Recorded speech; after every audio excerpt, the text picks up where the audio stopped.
राधे राधे मित्रों। भगवान श्री कृष्ण कहते हैं, विषयों का स्मरण करने से उनमें आसक्ति उत्पन्न होती है, आसक्ति से कामना जन्म लेती है और कामना से क्रोध उत्पन्न होता है, क्रोध से विवेक नष्ट हो जाता है और विवेक नष्ट होने से मनुष्य अपना पतन कर लेता है। आमतौर पर जब बात वासना की होती है तो समाज पुरुषों को ही इसके लिए दोषी मानता है, लेकिन क्या महिलाओं को इससे बचने की जरूरत नहीं? क्या उनकी इच्छाएं, उनकी वासनाएं, उनकी भावनाएं पुरुषों से अलग होती हैं? क्या एक महिला के लिए यह संभव है कि वह सुंदरता, मोह और आकर्षण के परे जाकर आत्मिक शांति प्राप्त कर सके? अगर हां, तो कैसे? इस सवाल का जवाब जानने के लिए आज हम आपको एक ऐसी स्त्री की कहानी सुनाने जा रहे हैं जो असाधारण रूप से सुंदर थी, पर उसकी सुंदरता ही उसकी सबसे बड़ी परीक्षा बन गई। यह कहानी मोह, वासना और आत्मिक जागृति की यात्रा है। आप देख रहे हैं अग्निपथ ज्ञान, जहां हम आपको वेदों, पुराणों और महान संतों की सीख से जुड़ी कहानियां सुनाते हैं। अगर आप भी आत्मिक शांति, कर्म और धर्म से जुड़े रहना चाहते हैं तो हमारे चैनल को सब्सक्राइब करें और वीडियो को लाइक करें। आइए अब कथा प्रारंभ करते हैं। संध्या का समय था। सूर्य अपने रक्तवर्णी प्रकाश से महल की दीवारों को रंग रहा था। आकाश में सुनहरी आभा थी और नीचे महल के विशाल प्रांगण में सैकड़ों दीप जलाए जा चुके थे। सोने से जड़ा सिंहासन हॉल अपनी भव्यता से किसी स्वर्गीय दरबार का आभास दे रहा था। ऊंची ऊंची मीनारों से लेकर संगमरमर के फर्श तक हर कोना वैभव और समृद्धि का प्रतीक था। लेकिन इन सब के बीच सबसे अधिक ध्यान आकर्षित कर रही थी रानी सुमेधा। रानी सुमेधा का रूप ऐसा था कि उसे देखने वाले मंत्रमुग्ध हो जाते थे। उसकी आंखें मानो गहरे नीलमणि से बनी थीं, होंठ जैसे रक्त कमल और काया इतनी मोहक कि कोई भी उसे देखकर सुध बुद्ध खो बैठता।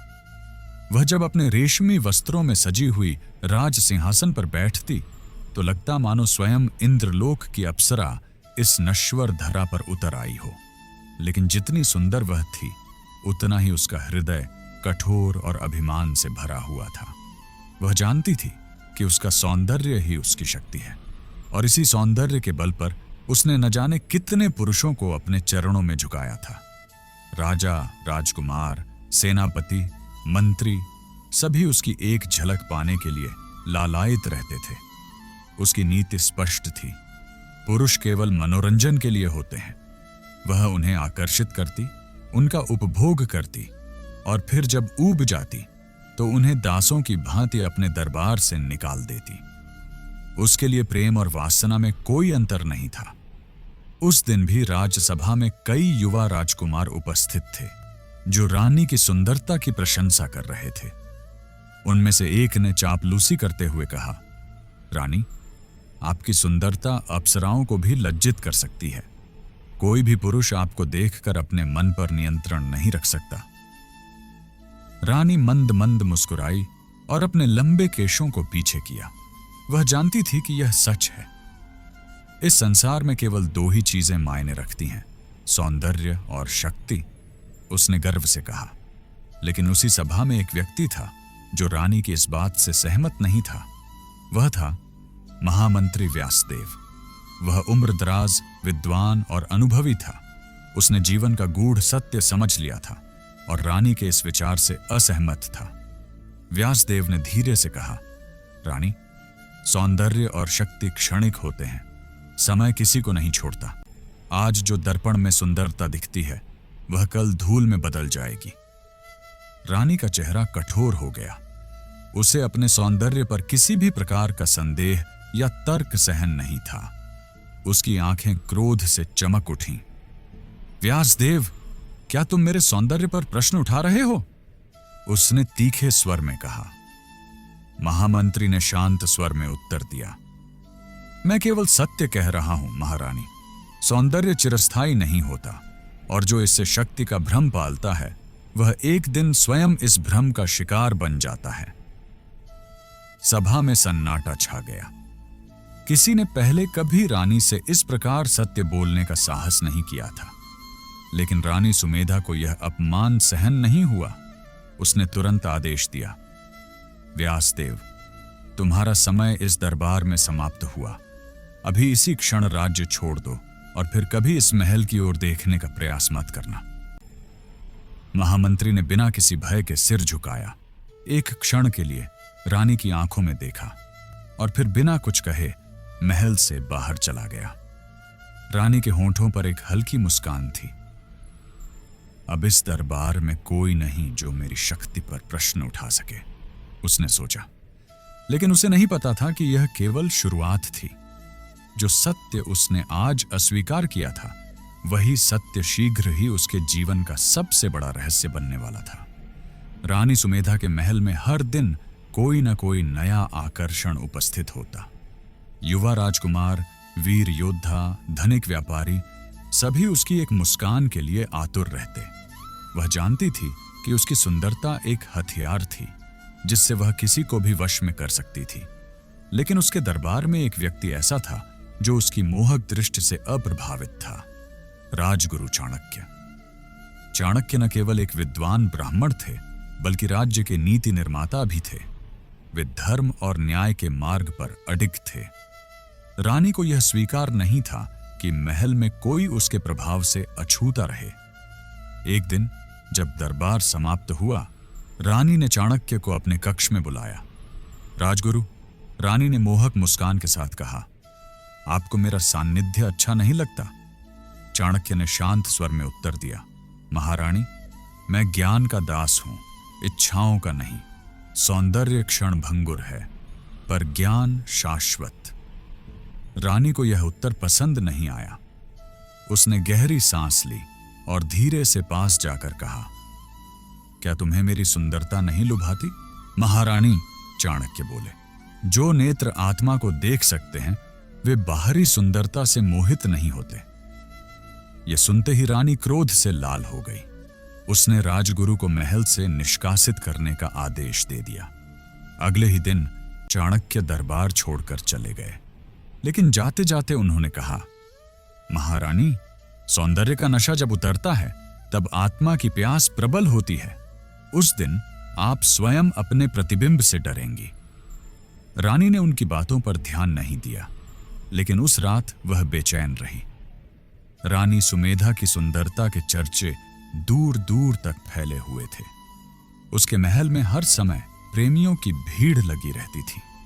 कोई युद्ध में विजय प्राप्त कर उसे समर्पित होने आया था, तो कोई अपना अपार धन लेकर उसे प्रभावित करना चाहता था। उसके शयन कक्ष में हर रात कोई नया प्रेमी होता, लेकिन प्रत्येक सुबह वह उसी अतृप्त प्यास के साथ उठती। हर व्यक्ति उसके रूप पर मोहित होता, लेकिन कोई भी उसके भीतर की अधूरी रिक्तता को भर नहीं पाता। एक रात जब वह अपने नवीनतम प्रेमी के साथ थी, उसने अनुभव किया कि उसका मन कहीं और था। उसने युवक को देखा, एक सुंदर बलिष्ठ राजकुमार जो उसकी एक मुस्कान के लिए जीवन न्योछावर करने को तैयार था। लेकिन उसकी आंखों में अब वह आकर्षण नहीं था जो पहले हुआ करता था। क्या तुम्हें मुझसे प्रेम है? रानी ने पूछा। महारानी, आपका रूप ही प्रेम करने योग्य है। रानी को एक अजीब सा खालीपन महसूस हुआ। उसने उसे दूर धकेल दिया और खिड़की के पास जाकर चांद की ओर देखा।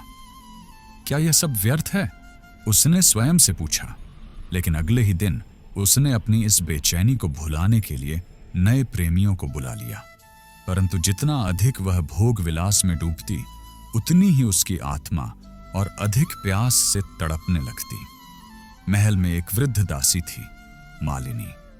वह रानी के बचपन से ही उसकी सेवा कर रही थी।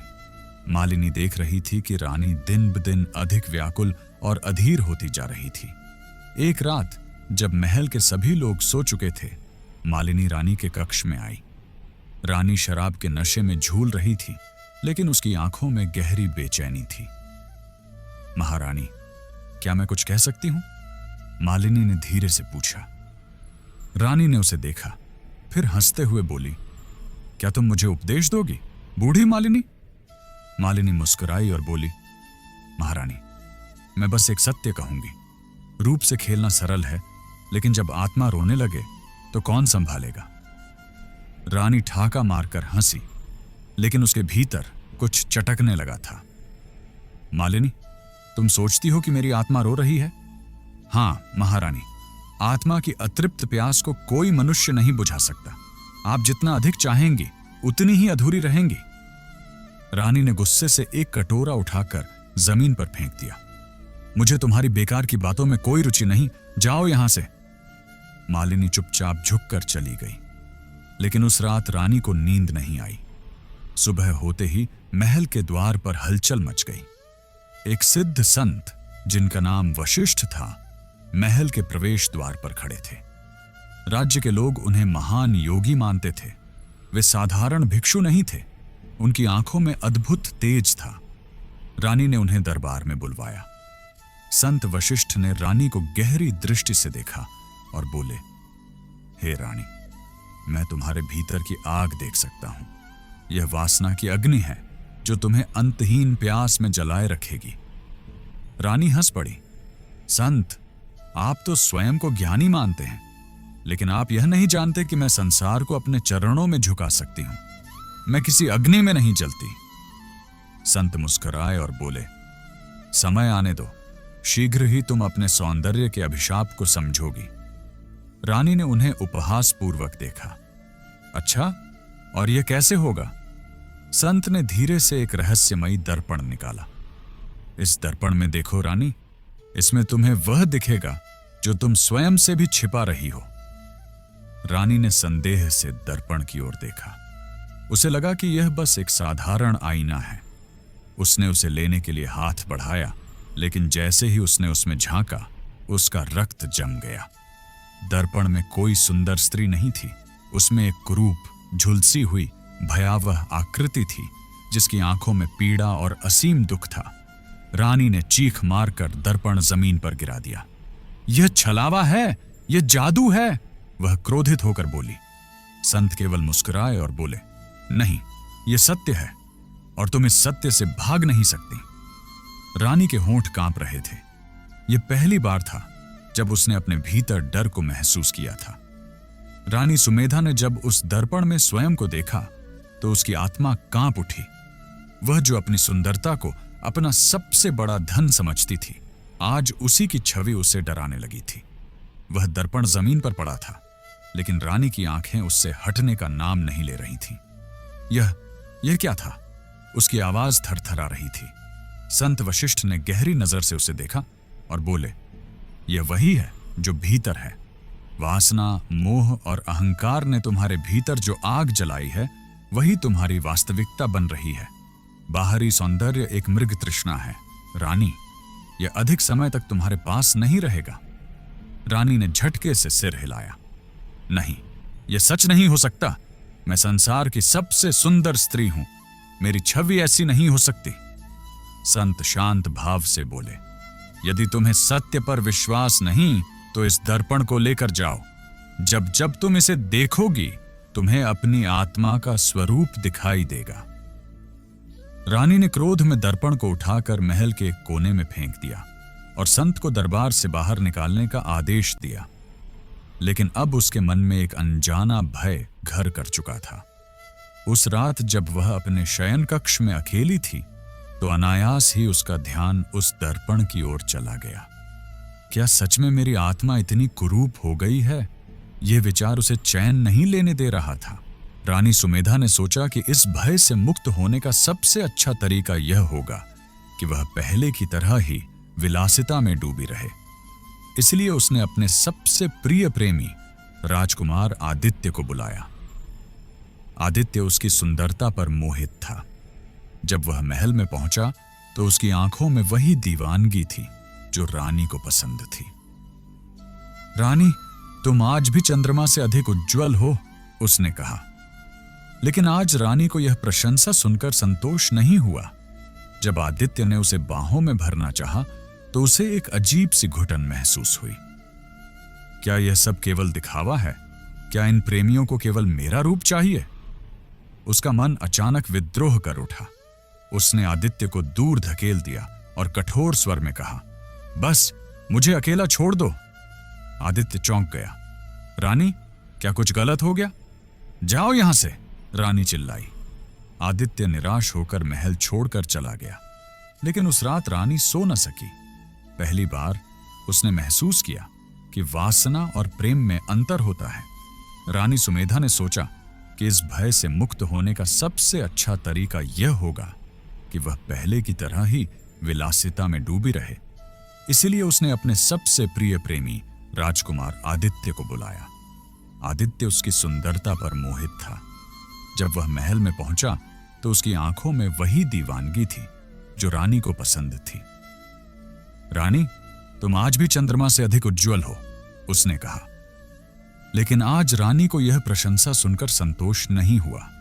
जब आदित्य ने उसे बाहों में भरना चाहा तो उसे एक अजीब सी घुटन महसूस हुई। क्या यह सब केवल दिखावा है? क्या इन प्रेमियों को केवल मेरा रूप चाहिए?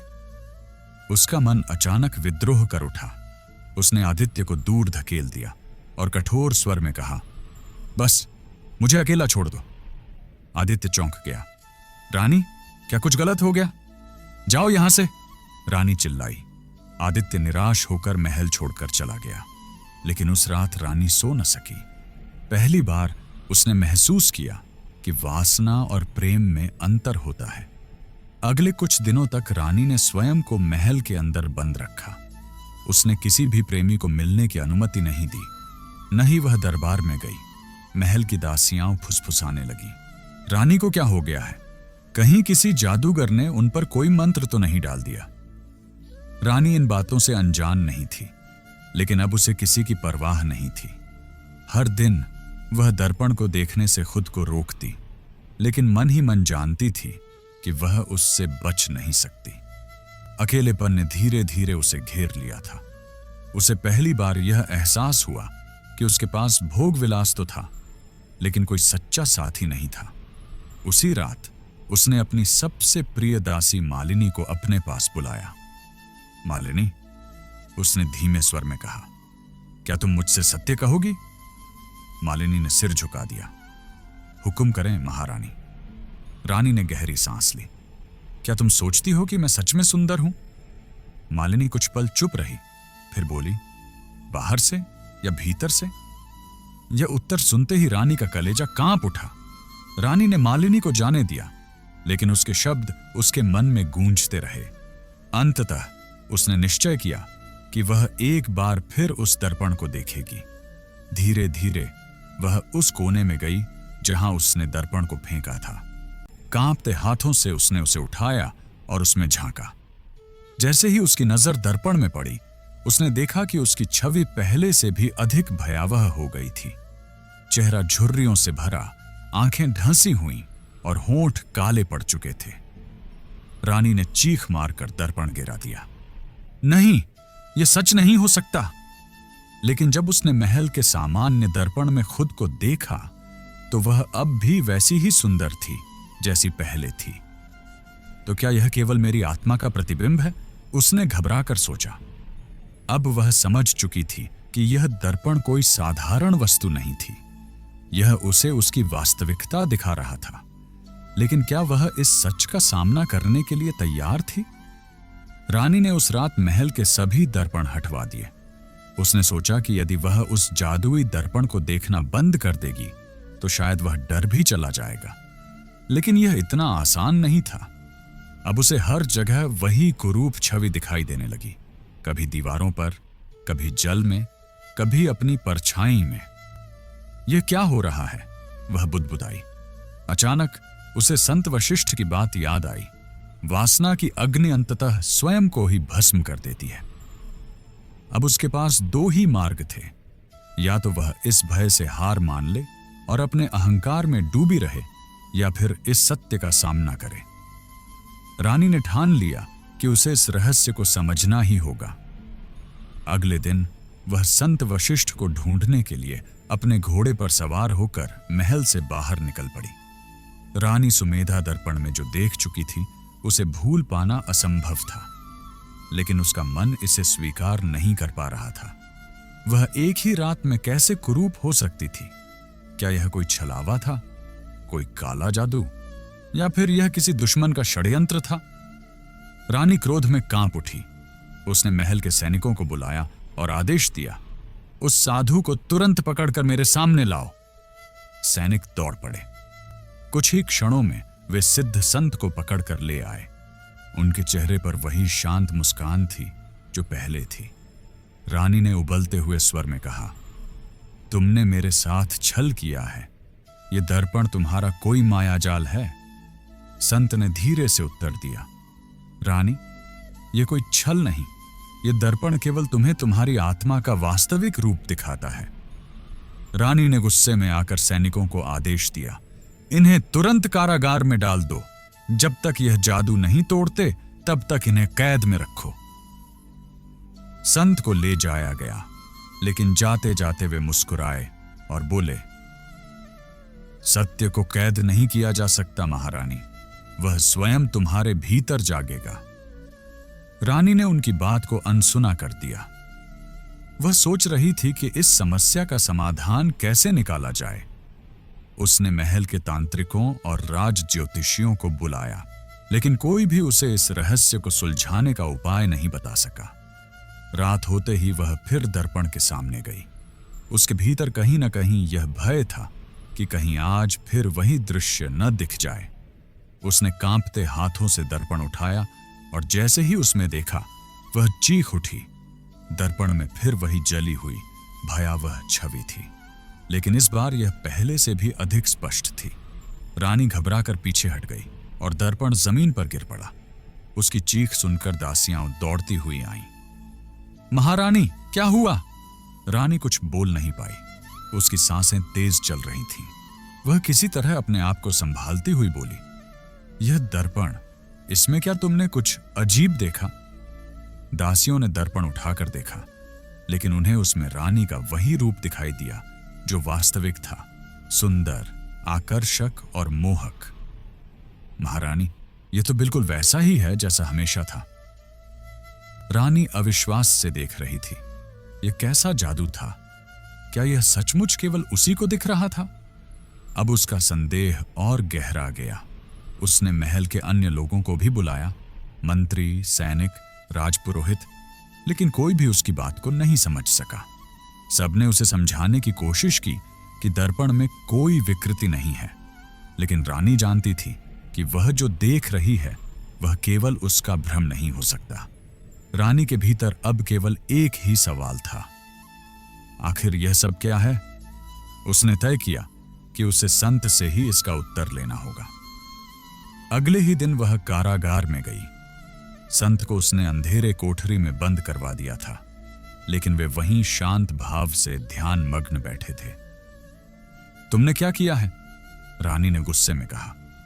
संत ने धीरे से आंखें खोली और बोले, मैंने कुछ नहीं किया रानी, केवल दर्पण दिया है।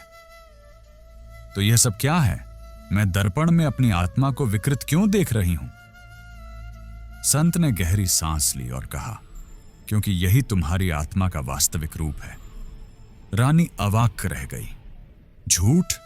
मैं इतनी सुंदर हूं, मैं किसी की भी इच्छाओं का केंद्र हूं, मेरी आत्मा ऐसी नहीं हो सकती। संत मुस्कुराए। सौंदर्य केवल बाहर नहीं होता महारानी, आत्मा का सौंदर्य भी होता है, और जो व्यक्ति केवल वासना और अहंकार में लिप्त रहता है, उसकी आत्मा धीरे धीरे कुरूप हो जाती है। तुमने इस जीवन में केवल लोगों को अपनी इच्छाओं का साधन बनाया, पर कभी सोचा है कि तुम्हारी आत्मा क्या चाहती है? रानी ने कोई उत्तर नहीं दिया। रानी महल लौट आई, लेकिन उसके भीतर कुछ टूट रहा था।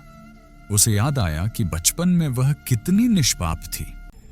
तब उसमें यह प्यास नहीं थी, लेकिन जैसे जैसे उसने अपनी सुंदरता की शक्ति को पहचाना, उसने इसे अपना सबसे बड़ा अस्त्र बना लिया।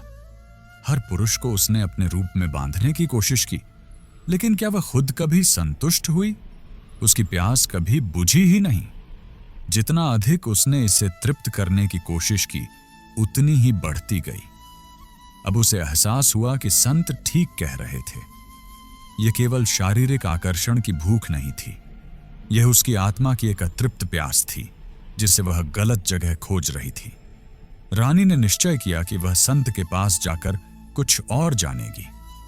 अगले दिन वह कारागार पहुंची और संत को मुक्त करने का आदेश दिया। मुझे बताइए, मैं क्या कर सकती हूं? संत ने मुस्कुराकर कहा, सबसे पहले अपने भीतर देखो, अपने आप से पूछो कि तुम सच में क्या चाहती हो। रानी ने पहली बार यह प्रश्न अपने आप से पूछा। क्या मैं केवल अपनी सुंदरता से पहचानी जाना चाहती हूं? क्या मेरी आत्मा की कोई पहचान नहीं? उसकी आंखों में हल्की नमी थी। तो इसका समाधान क्या है? संत बोले, ध्यान, स्वयं को जानने का प्रयास करो। रानी ने संत के शब्दों को पहली बार गंभीरता से सुना। उसने अपने महल के सारे दर्पण हटवा दिए। अब वह बाहर नहीं, अपने भीतर देखना चाहती थी। रानी सुमेधा अब एक अजीब बेचैनी महसूस कर रही थी। वह दर्पणों से दूर रह रही थी, लेकिन अपने भीतर के प्रश्नों से नहीं बच पा रही थी। अगर मेरी आत्मा वाकई इतनी कुरूप हो चुकी है, तो क्या मैं इसे बदल सकती हूं? संत की बातें उसके मन में बार बार गूंज रही थीं। अपने भीतर देखो, स्वयं को जानो। लेकिन यह कैसे संभव था? उस रात पहली बार उसने अकेले में ध्यान करने की कोशिश की। महल का वैभव, सुंदर वस्त्र, महंगी खुशबुएं, इन सब से अलग वह अपने शयनकक्ष में एक साधारण आसन पर बैठ गई। उसने आंखें बंद की, लेकिन उसके मन में एक के बाद एक विचार उमड़ने लगे। उसके प्रेमी, उनकी कामनाएं, उनका समर्पण, उसकी विजय, उसका गर्व, और फिर दर्पण में देखी गई वह विकृत छवि। वह घबरा गई और आंखें खोल दी। यह संभव नहीं, मैं अपने बारे में इतना बुरा नहीं सोच सकती। लेकिन उसके भीतर एक हल्की सी हलचल हुई थी। उसने महसूस किया कि कुछ ऐसा है जिसे वह हमेशा से अनदेखा करती आई थी। अगले दिन महल में एक नया अतिथि आया, राजकुमार विक्रम। वह युवा था, शक्तिशाली था, और उसके बारे में कहा जाता था कि वह सबसे कठिन लड़ाइयां जीत चुका था। रानी ने उसे अपने दरबार में बुलाया। राजकुमार को देखते ही वह अपने पुराने स्वभाव में लौट आई। उसने मुस्कुराकर उसकी ओर देखा। उसकी आंखों में वही मोहक चमक थी जिसने न जाने कितने पुरुषों को उसके चरणों में झुका दिया था। राजकुमार भी प्रभावित हुआ, लेकिन उसने रानी की ओर देख मुस्कुराते हुए कहा, महारानी, आपकी सुंदरता तो अद्वितीय है, लेकिन आपके चेहरे पर कोई चिंता की रेखा है? क्या कोई दुख है जो आपको कष्ट दे रहा है? यह प्रश्न सुनकर रानी चौंक गई। पहली बार किसी पुरुष ने उससे यह नहीं कहा कि वह कितनी सुंदर है, बल्कि यह पूछा कि वह दुखी क्यों है। वह कुछ बोल न सकी। रानी ने उस रात बहुत सोचा। उसे याद आया कि अब तक कोई भी पुरुष उसकी भावनाओं के बारे में नहीं पूछता था। सब उसकी सुंदरता को पूछते थे, लेकिन कोई यह नहीं जानना चाहता था कि वह भीतर से क्या महसूस कर रही थी। क्या सच में मैं केवल एक सुंदर चेहरा हूं? क्या मेरा अस्तित्व केवल इसी रूप तक सीमित है? वह अचानक उठी और संत के पास पहुंची।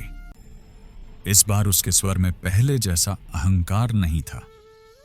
मुझे सच में जानना है, मेरी आत्मा इतनी कुरूप क्यों है, और क्या मैं इसे बदल सकती हूं? संत ने मुस्कुराकर कहा, हर परिवर्तन संभव है महारानी, लेकिन उसके लिए मोह से मुक्त होना होगा।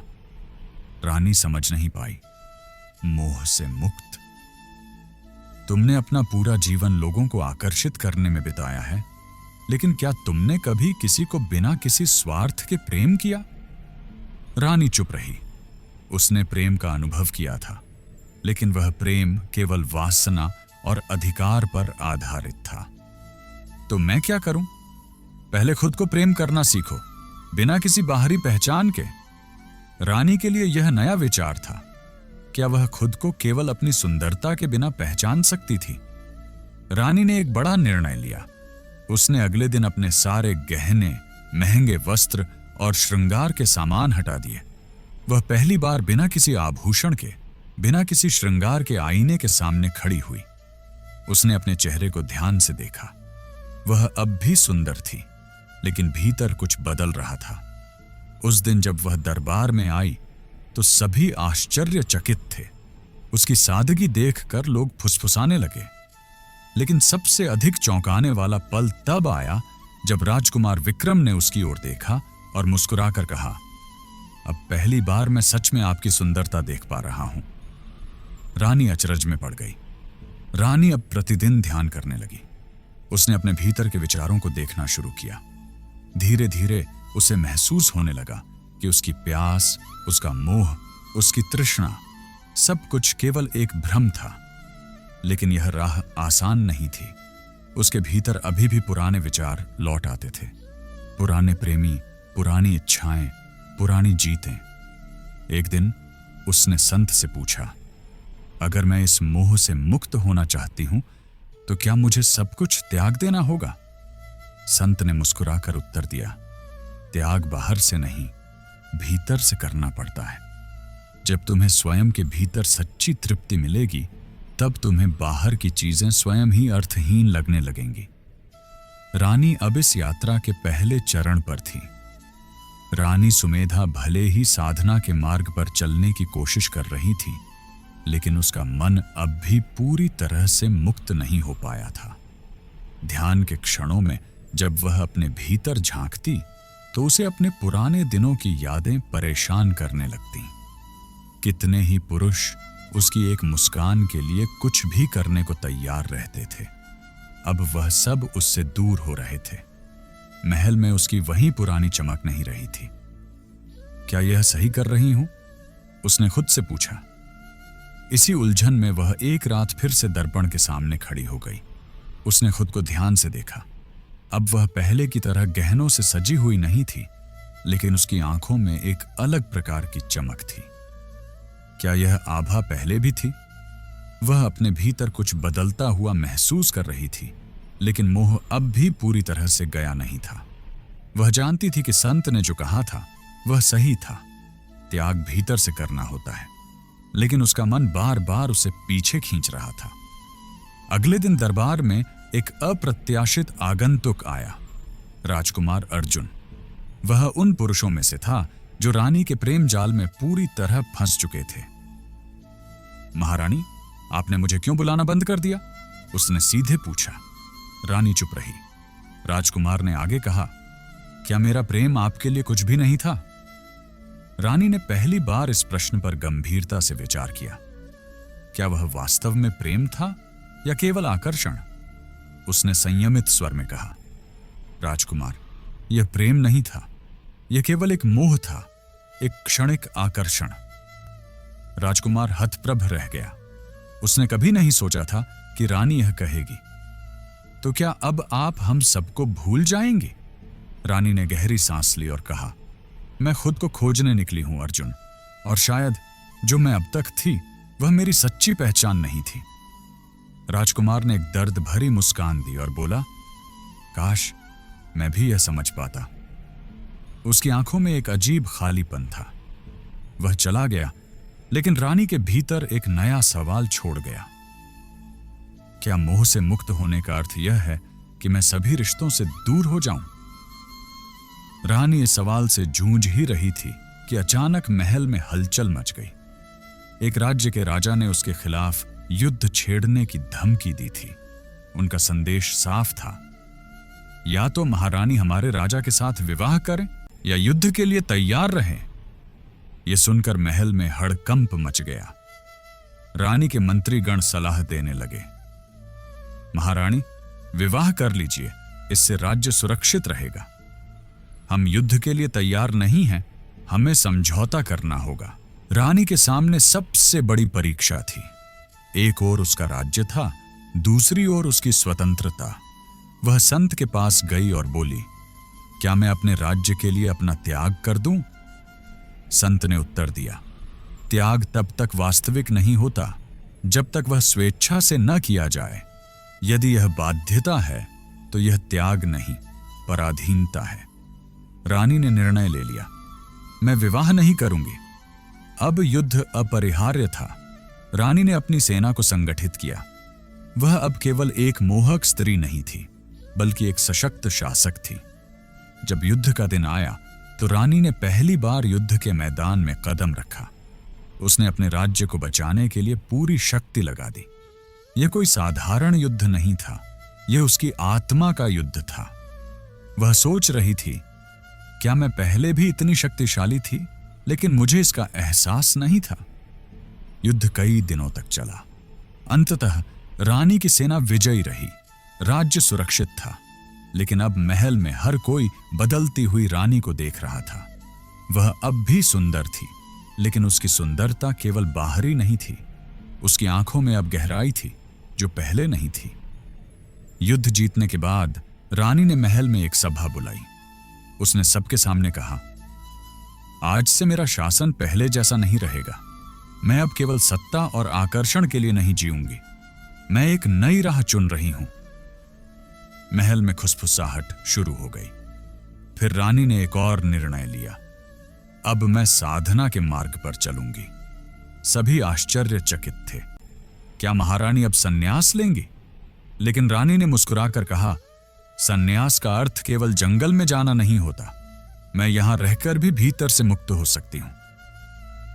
अब वह आत्मा की वास्तविक सुंदरता को पहचान चुकी थी। संत ने दूर से देखा और मुस्कुराए। रानी की आत्मा अब दर्पणों से परे थी। वह अब अपनी सच्ची पहचान को देख चुकी थी।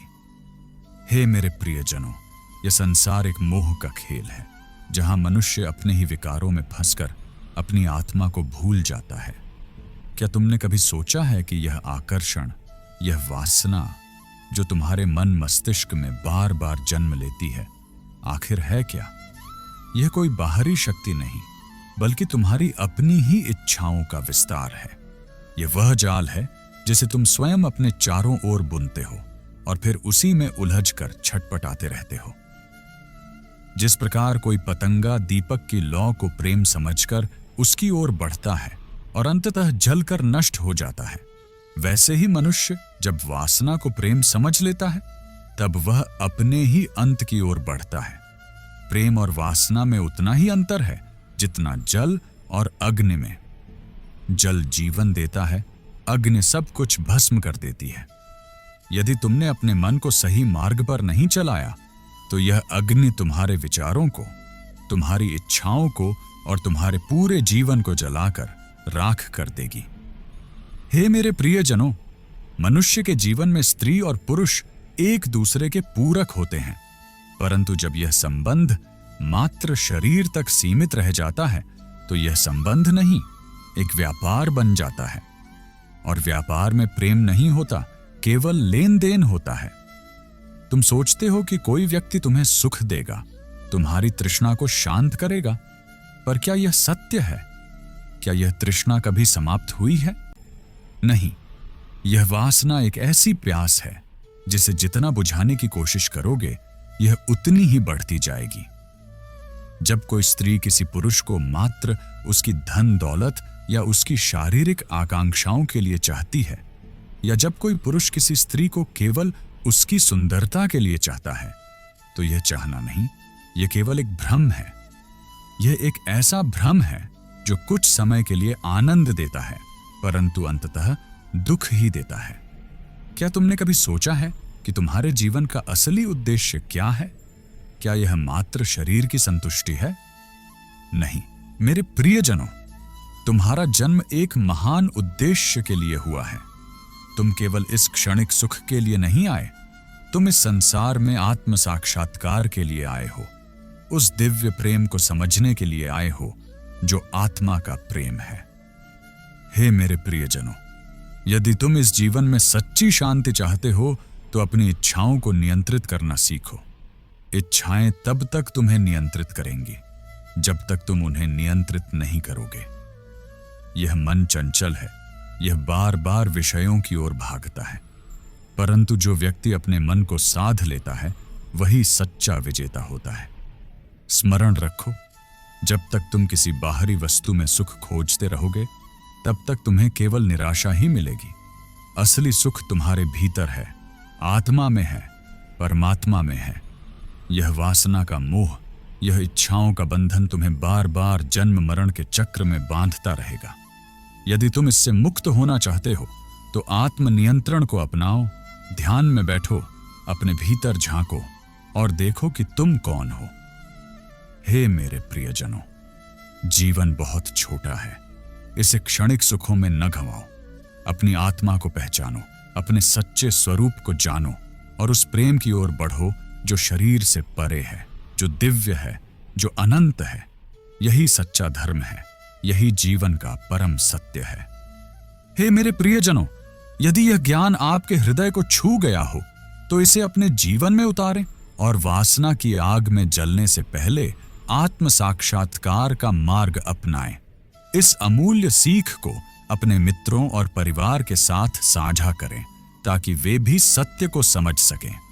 अगर आप ऐसी ही गूढ़ और जीवन बदलने वाली शिक्षाएं चाहते हैं तो हमारे चैनल को सब्सक्राइब करें, वीडियो को लाइक करें और अपने विचार कमेंट में साझा करें।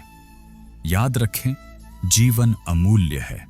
इसे इच्छाओं की पूर्ति में नहीं, आत्मज्ञान की ओर ले जाने में व्यतीत करें। जय श्री कृष्ण।